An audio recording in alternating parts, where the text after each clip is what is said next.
Hey, it's Scott Petrak with another episode of the Brown Zone Coverage Podcast. Well, I didn't see that coming. The Browns were demolished by the Cowboys on Sunday in the opener, and although it remains only one game, it created a lot of tough questions about the future of Deshaun Watson and the direction of the team. Here to get into all of that is Dave Chudowsky of the WKYC Morning News. Hey, Chud. Scott, just so frustrating, man. You're right. Didn't see it coming, but when we look back at it, maybe we should have. And I blame myself for that. I'm not going to blame you because you're your own person. But I mean, you know, but I love all the people that came up to me yesterday. Oh, you knew that was going to happen. You knew that was going to happen. I'm thinking, well, I know some people thought the Cowboys were going to win, but the Browns were favored. And if you thought the Cowboys were going to win, you should have gone and put a ton of money on them in Vegas so that you could retire. I mean, I don't know. I don't think anyone could have really predicted it could be that bad. But just that was ugly, and I just kept thinking while I was watching it, Scott, that, and I'm not going to blame, and I know we're going to talk about this. I'm not going to necessarily blame their approach in the preseason for them losing because I think they probably would have lost regardless. But I will say it looked like the Cowboys were playing, and it was week 4 or 5, and they were well oiled, and it looked like the Browns were playing a preseason game. That's what it looked like to me. Yeah, Chud, I think it's completely, and we've talked about the preseason playing time for weeks. I think it's completely fair to bring that up. I think it's completely fair to mention it, and it's completely possible as one of the factors that played into it. My counter is Stefanski had a similar approach, not exact approach. The last two openers, and the Browns won those. And the Cowboys didn't play Dak, CeeDee Lamb, or Micah Parsons in the preseason, and they look great. So I think you can win either way. It's about how you played. And if your team's not ready, everybody's going to point to why weren't they ready, and that's completely justified. I just don't think preseason snaps are necessarily why it played out the way it did. Yeah, I agree, but I'll counter by saying Dak's coming off of a year where he threw a million touchdowns, and we have a guy that hadn't played in over 300 days, and we continue to hear, well, he's rusty, he's rusty. Scott, how much longer can we say Deshaun Watson is rusty? I mean, and how long until it's like, dude, you just got to go out there and play. And we've seen other quarterbacks who, like, I hate to say it, but you could point to Flacco last year. He was on a couch and he comes off and does what he does. I mean, how much longer does the rust argument, play a factor? Yeah. No, I mean, it's a great question. And it's also a great point that Dak was brilliant last year. Watson wasn't. Watson got hurt early. Those are all completely fair and legitimate and factors in this. The Watson Rust thing, yeah. I mean, the fact that he didn't play in 2021, should that matter now? No. The suspension in 2022, should that matter now? No. I think what matters is 13 starts in the last 3+ years. That's not a lot. And you do need football. You need reps to be at the top of your game. So that's the problem. The problem is he hasn't played enough, nearly enough. And that leads to, or that's one of the factors in the terrible performance of Sunday against the Cowboys. Now, I don't think it should be an excuse. He's to blame for not playing in 2021. He's to blame for the suspension in 2022. He's not to blame for, the shoulder injuries last year. So I don't, that doesn't make me, if you're a Browns fan, it doesn't make you feel any better about Watson. I think that's just a legitimate, okay, here's the backdrop for why he struggles. But also, having said that, that's not the only reason. And it feels like it goes beyond that to me. And I think it feels like it goes beyond that to a lot of people. What's wrong with Deshaun Watson? And that's what everybody's trying to figure out. Can it be fixed? The Browns and, Kevin Stefanski and his teammates defended him pretty strongly on Monday as far as, he's a warrior and he played through getting the snot kicked out of him and getting hit 17 times. And Stefanski said, he's played great in the past and he never lacks for confidence. And I don't know if I believe that. I think that's part of this whole discussion, Chud, is Watson confident enough? Does he still have that inner belief that he's an elite quarterback? And he says yes every time he gets asked. But what's he going to say? No, it just doesn't look like that. It doesn't look like he is out there playing confident football. At least not Sunday against the Cowboys. And we're going to bring up the offensive line, and obviously the injuries were huge there. Missing 2 tackles. I mean, listen, we all understand the offensive line's banged up, right? Yes. And that's part of it. But at the same point, too, man, he was missing some, just his accuracy and his throws. I was blown away by, throwing it into the sidelines and just how he just missed guys. It clearly the offensive line and getting sacked 6 times and all the pressures you had mentioned and getting hit other times. Yeah, that's a factor. But he also didn't look good when he did have time. And I honestly think he did have plenty of time a lot of the time. I completely agree, Chud. Now, the protection, like you said, wasn't great. There were plenty of times when Micah Parsons or whoever it was came clean.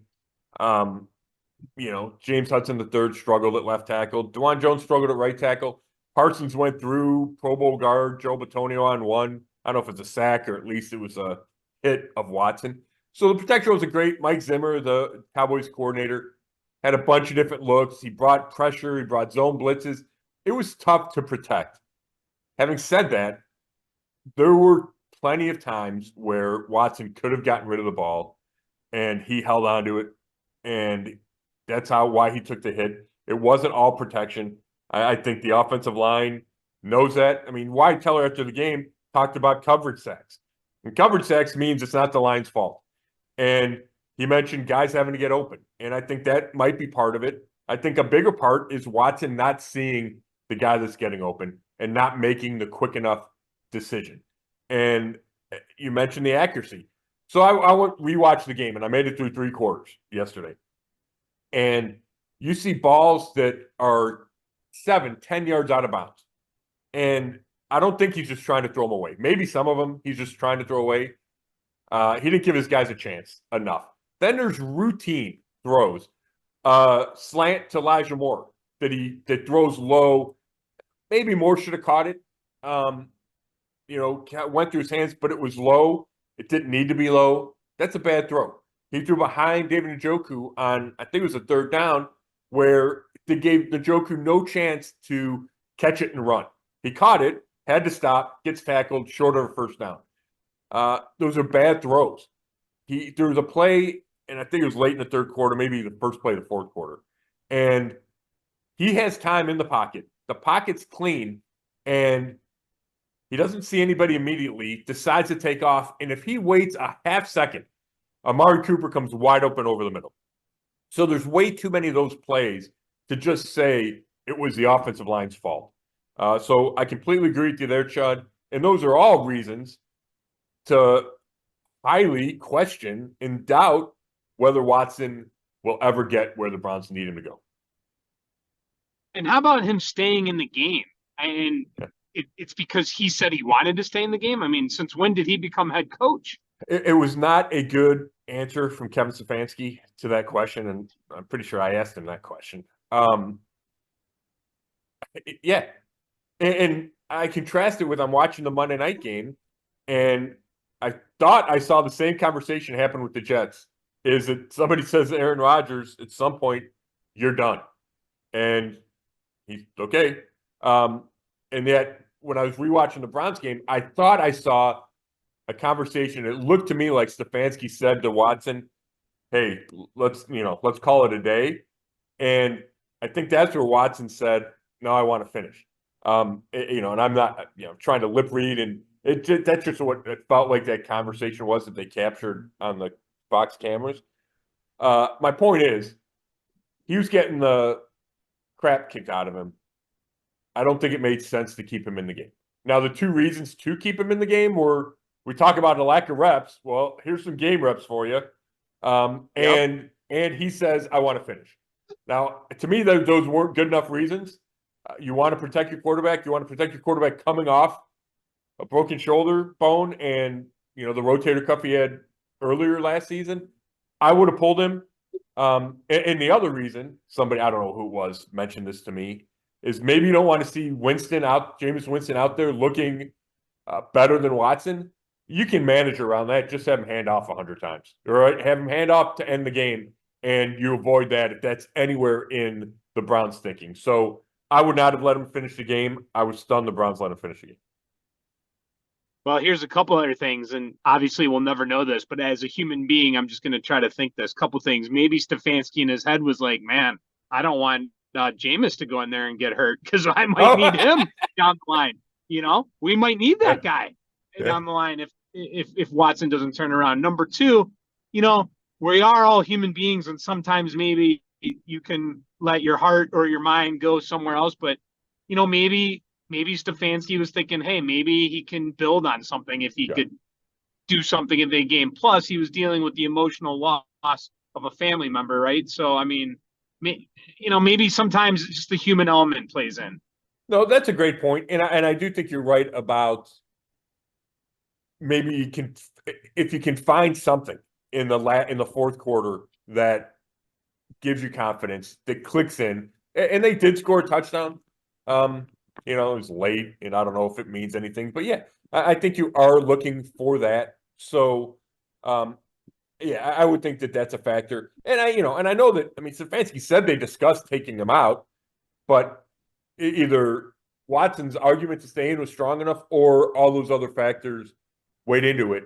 But I think they're lucky that and I don't want to be morbid here, but sometimes there's probably say unlucky. But I'm going to go lucky that Watson did not get hurt. Mm-hmm. So you brought up a couple answers ago. You ended, and I want to circle back to it. But just we got to bring it up again. Number one, Scott, do you think he's hurt, or do you think he's 100% healthy? And is he broken to the point where he can't be fixed, and this whole thing is done and over? Or do you still hold out hope that he can turn it around? I don't think. Well, I think he's healthy, Chud. And he says he is. The Browns say he is. Again, that doesn't mean he is. But I've seen him make enough good throws where I think the arm is fine. And that includes standing in the pocket in the fourth quarter, took a huge shot and put the ball on Amari Cooper's hands 40, 45, 50 yards downfield. Should have been a touchdown. Cooper should have caught it. If you can make that throw, I think you're fine. He took shots where he was exposed, that right shoulder's open as he's trying to throw, and he got drilled, and he came up, and he's fine. So I think the shoulder's okay. Now, that doesn't mean he's throwing it as great as he used to. I don't think the shoulders are the reason for the inaccuracies we saw. So, yes, I think he's healthy. Until I'm told otherwise, and even then I might not believe it if it just comes out as some kind of excuse, I think he's healthy. Whether or not he's broken, I'm not ready to go that far. I know plenty of people are, and I understand that. I'm not. And the reason I'll push back on that just a little bit, Chuck, is first game, teams play poorly. Joe Burrow played terrible in the first game last year against the Browns. He's Joe Burrow. Now, I get that they're different people, incredibly different circumstances. But I always hate to read too much into one game. That includes the whole team, and it includes Deshaun Watson, how he played Sunday. So I want to stop short of just because that game was a disaster, that means he's broken. I would also say the last time anyone saw him on the field in a game, he was 14 for 14 in the second half of that Ravens game and led a comeback in Baltimore. So you do see the ability to play well. It's obviously been way too inconsistent. You can't count on that. But if he's healthy, and the last time we saw him, he was as good as he's been in his 2+ years with the Browns, why would things have changed that much to the opener where he's broken and he has no confidence? And right. So that's what I'm kind of struggling with. So I'm going to stop short of being broken. Yeah, I'm glad you brought that up. And I was going to mention that earlier that, at least we have seen signs of it here in the past 13 games or whatever it is he's played. You have seen it. And let's be honest. I mean, all it takes is one game for him to play well, and we could try to, put all of this in the past. In my opinion, I don't know if he's broken. I'm not sure that's the word for it. I do agree with you. I still think that it's possible it could be turned around, but I wouldn't bet on it. And my percentage is way more. Like, I'm at like 90% he's done, 10% there's still a chance. I mean, that's kind of where I'm at. And that's just, just everything about it. Because that leads us into our next thing.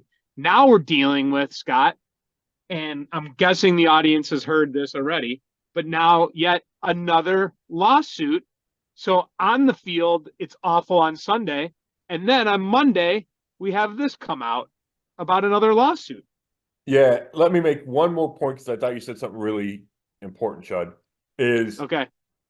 Before we go to the lawsuit, I agree with a lot of what you said. I don't know if I have a percentage on broken or not broken, but I think I've changed, or at least I feel more confirmed in this belief, is that his ceiling is lower than I thought it used to be and way lower than the Browns believed when they traded for him.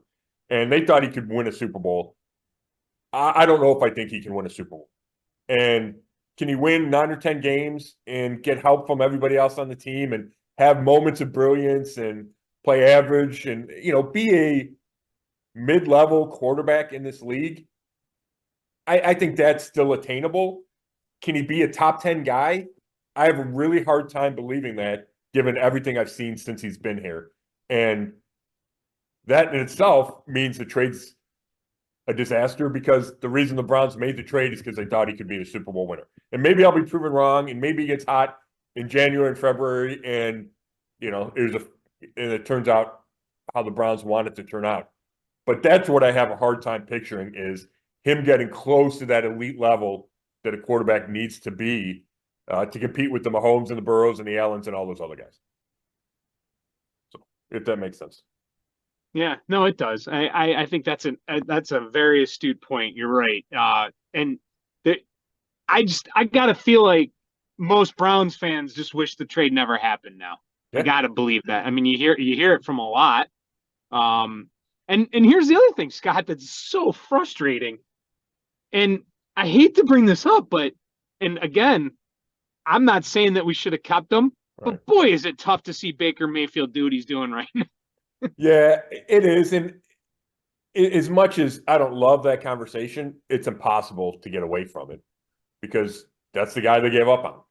And the reason they gave up on Baker Mayfield, I mean, there were multiple reasons. And there was conflict with the coaching staff, and could they, get along, and did Baker, not like the coaching staff and those kinds of things. But the bottom line was they didn't think he was good enough to win a Super Bowl. They didn't think he was elite, and they had to make an upgrade.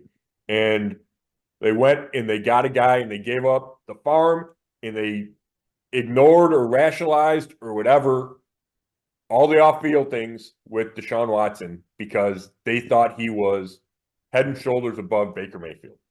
And there's no way right now that you can say that when you look at those two guys. If you were just going performance-based, I mean, I would take Baker Mayfield right now over Deshaun Watson. And I don't think I would have said that last year. I know I wouldn't have said that the year before. I know I wouldn't have said that when they traded him, just for on the field.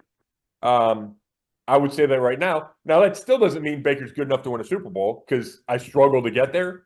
But I can see it easier with Baker than I can with Watson right now. Well, I would take almost the entire field in the NFL over Watson.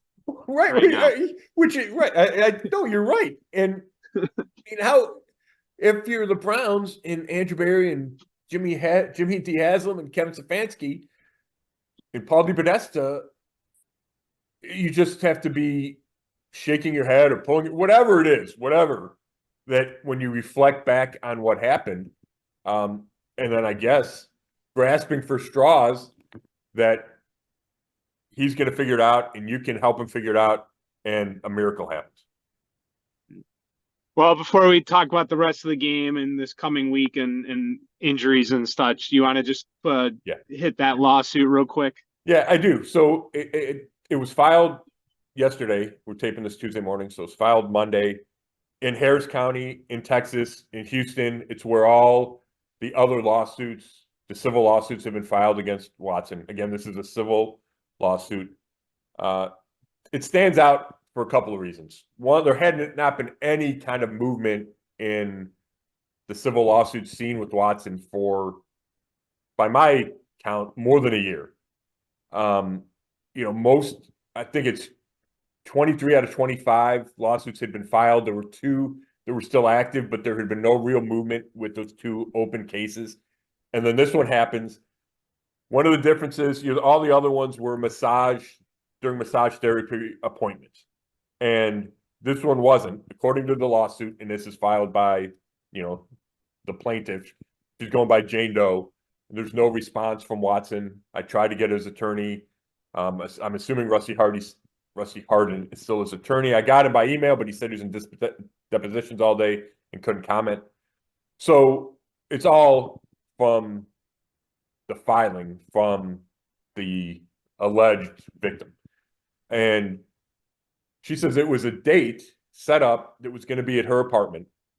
So that's different than, okay, it was a massage therapy appointment. It was a social date.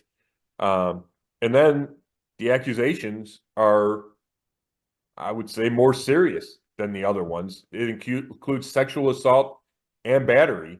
I don't want to get too graphic, but it was unconsented forced penetration. And that had not been the accusations in most of the other, or in all the other cases. So that's why it stands out, I think. The timing that had been so long, the different background massage therapy thing.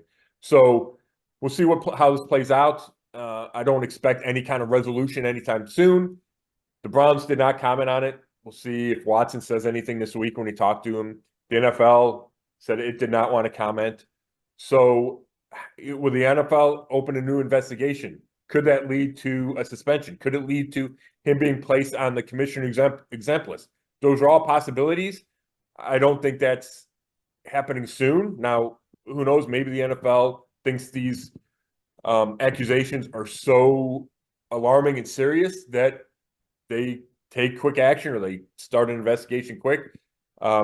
Who knows? I know there's a lot of wondering about, okay, if there's another suspension, would that help the Browns get out of the contract? That's pretty far down the road. I think a lot of things would have to play out before we could get there. Obviously, given what we just talked about for 20 minutes, the Browns would probably be open to that.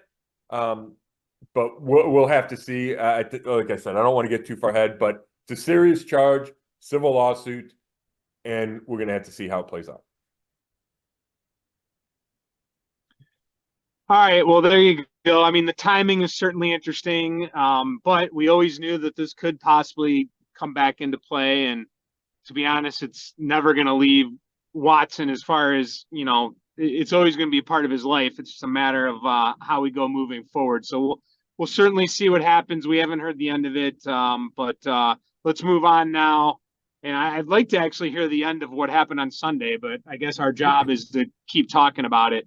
Obviously, the offensive line, the injuries, where do we stand? Are we going to have those guys back this Sunday, Scott? I think there's a good chance for Jack Conklin. I think Jed Wills is probably still a week or 2 or 3 away. And I'm basing that on, Conklin's been practicing for a couple weeks and still wasn't ready, according to the Browns. Talking to Conklin on Friday, I thought he was going to play. So I was a little surprised that they didn't. I don't know if that was just, hey, it's week 1. It was really serious. Only a year ago. Let's just give him more time, give that knee more time to get under him. But I was surprised that he didn't play. So I think he's close. It feels like it looks like he's closer than Wills. So I would say there is a chance that he can play in Jacksonville. And I think Wills is probably a couple weeks away. And, the Jacksonville's got a good pass rush, Chud. Just looking at they got Trayvon Walker, right? Former #1 pick. Josh Hines-Allen, Eric Armstead. They got some guys up front. So I don't know if they blitz as much as Mike Zimmer did, with the Cowboys, but they can get to the quarterback. So the Browns are going to, that's number one. And again, it wasn't all the offensive line. Watson was played into that, but they're going to have to do a better job figuring out that protection plan. To me, that's job number one.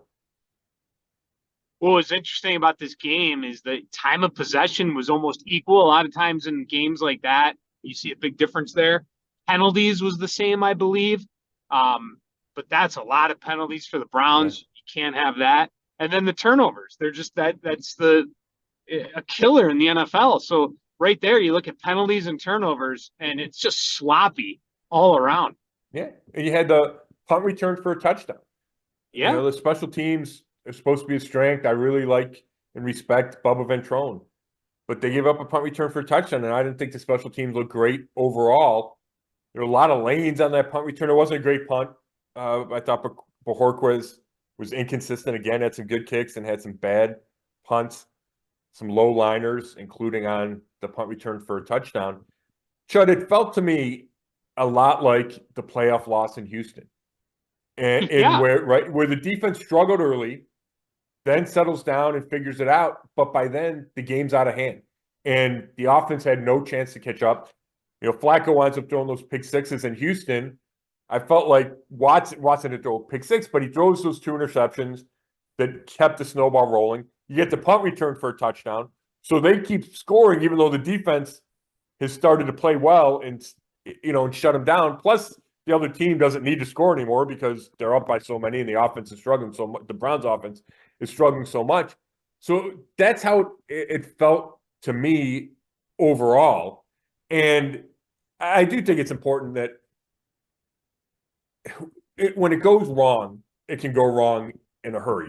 And if your quarterback is not playing well, then you have no chance to catch up. So when everything's 1st and 15 because of penalties or 2nd and 12, that makes life really difficult on a quarterback. Now, if Tom Brady or Peyton Manning or Aaron Rodgers is playing at Patrick Mahomes is playing at their highest level, they still have a chance to compete. But it's really hard for anybody, any quarterback. The way Deshaun Watson was playing, it's impossible. It takes away the ability to run the ball. It leaves on defense, the Cowboys could do whatever they wanted offensively, so you can't unleash Myles Garrett, right? So it's all these factors lead into why everything looked awful.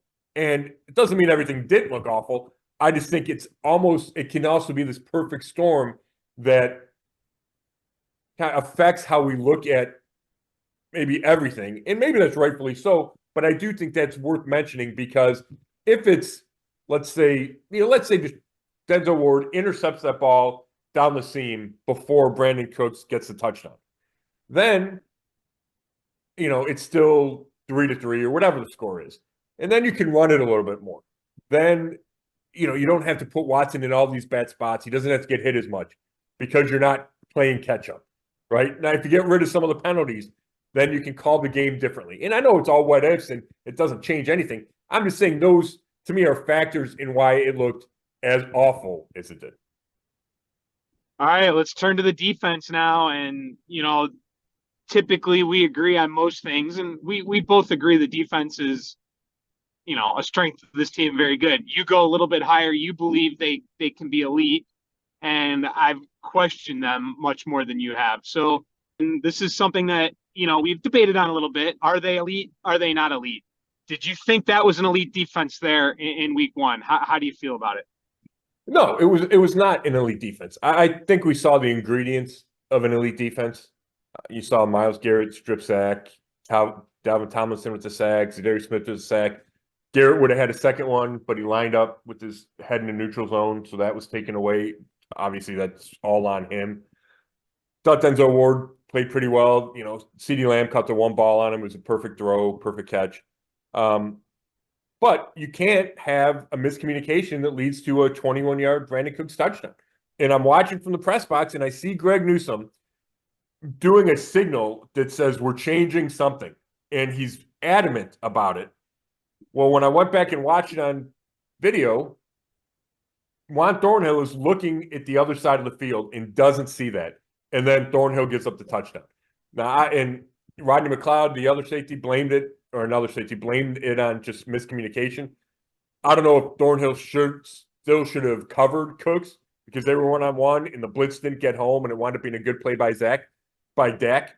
But it felt like the miscommunication is why they were able to convert that touchdown there. That can't happen with an elite defense. And then they give up one more drive. And, Dallas is really good. Dallas was the number one offense last year. So I don't expect the Browns to be perfect and pitch a shutout.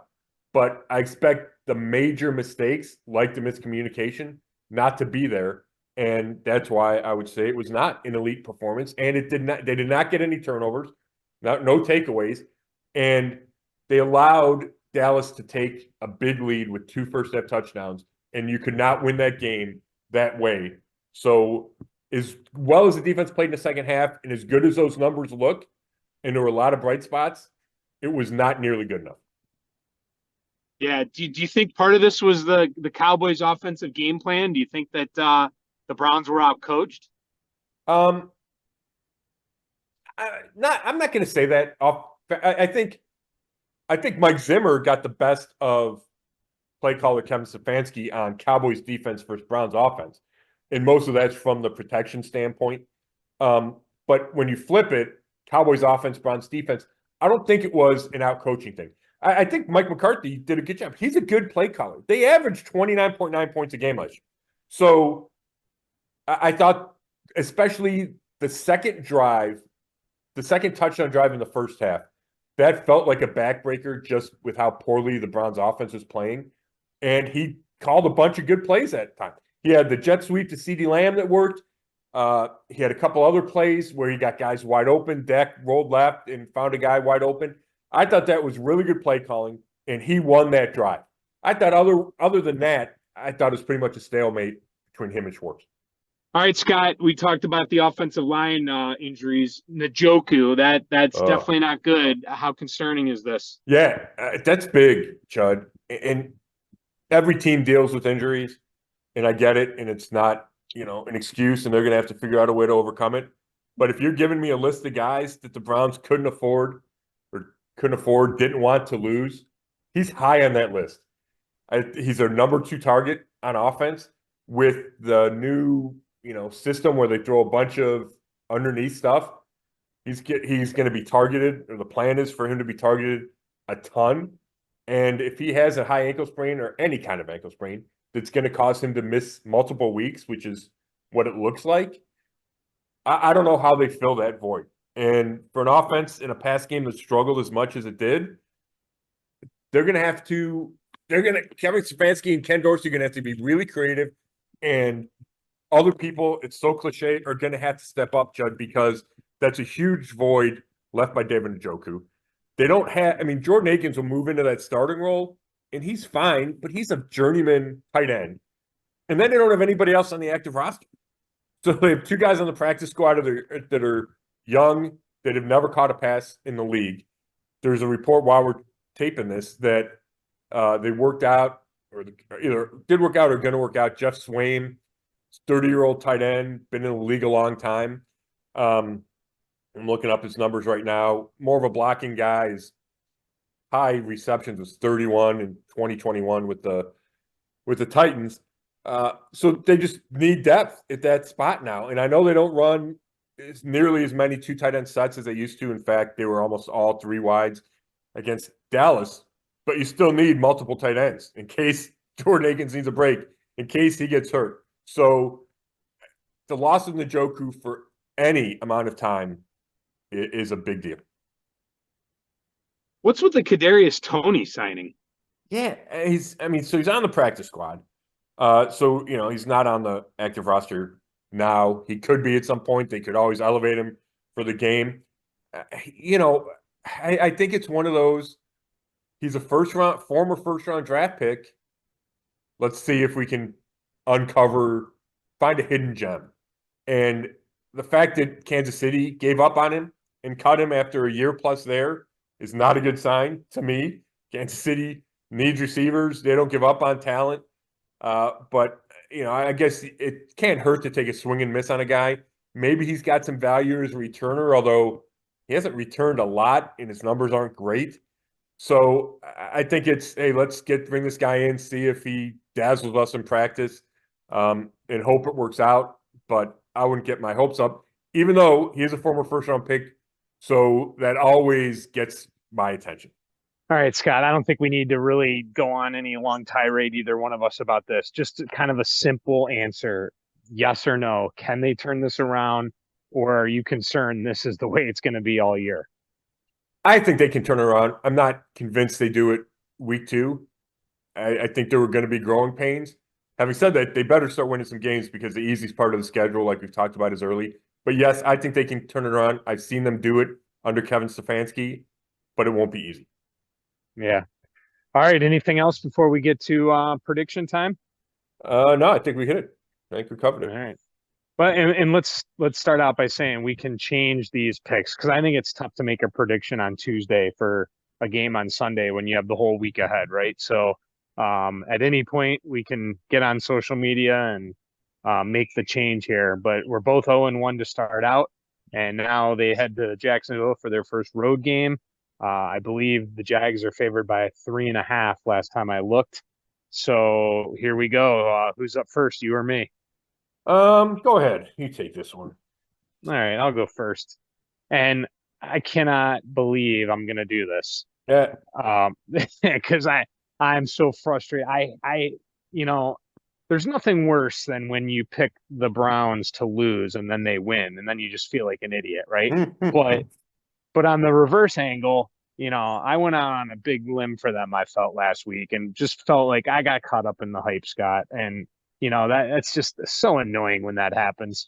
And you just sit there and you're like, I should have known better. And maybe I should know better this Sunday too. But I am going to pick the Browns. And the reason I'm going to is because I feel like, and I got to be honest, I'm glad I only picked them to win 9 games right now, because, geez, I'm like, when you watch a performance like that, you're like, geez, how are they going to win 6 or 7?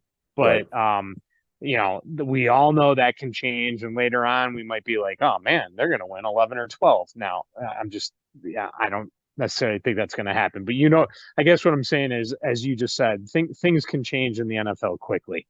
But I just feel like this team, if they start out 0-2, we have just seen so many times what that turns into. And that could eventually, it's hard to believe they'd lose the Giants at home, but you don't want to get into a situation where you are losing these games early in the year. And I know it's going to be tough on the road, and Jacksonville is better than, they played Miami tough, but still they ended up losing that game. And I just wonder if they're going to be a little bit, how do they recover from that tough loss? Now, I don't think the offense delivers here for the Browns. I'm going to go 16-13 Browns in a low-scoring game. I'm going to put this on Myles Garrett in the defense, and I am going to basically, when we discuss if they do win next week, in my opinion, it's going to be because the defense came through, made some game-changing plays, maybe even scored. I don't expect the Browns offense to light it up, but I think they get enough done that they're able to do it, and the defense holds them in a low-scoring 16-13 win, and I cannot believe right now I'm saying that. I can't believe you're saying it either, Chud. You're the got to show it to me, right? And they didn't show it to you last week.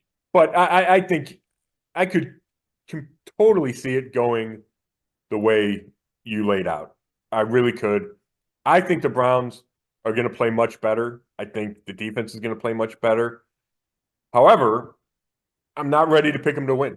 And that doesn't mean they're not going to turn it around, and I expect them to start putting wins together beginning in week 3, and the schedule should allow that. Giants at home, at Vegas, those are 2 winnable games.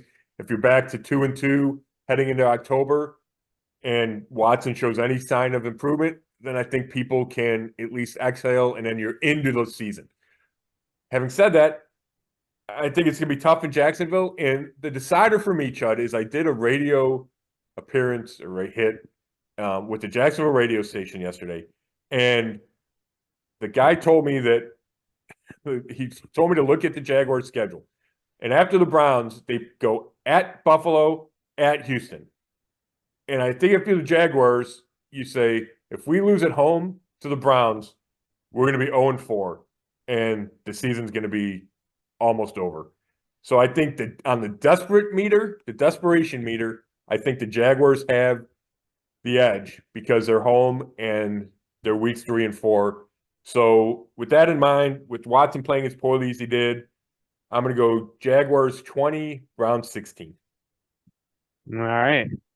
Not often do we have you going the opposition and me going the Browns. I know. I'm scarred from being so confident that they're going to beat the Cowboys. I know. Oh, Yeah. I know. And I think that's why I am picking the Browns, is because I just don't want to fall into that trap of being so annoyed at them. Yeah. And I just remember them doing this last year a couple of times where I felt the way you feel right now. And then they totally pulled a fast one on us and played well. And something happened where they just came out, and I don't know. I just you're right. It is. I don't know. Maybe I'm just a new person this year, going against my logic. What is going on here? It's that new puppy, Chud. It gives you optimism. That's right. I got a new puppy. I'm soft now. That's funny. Oh boy. All right.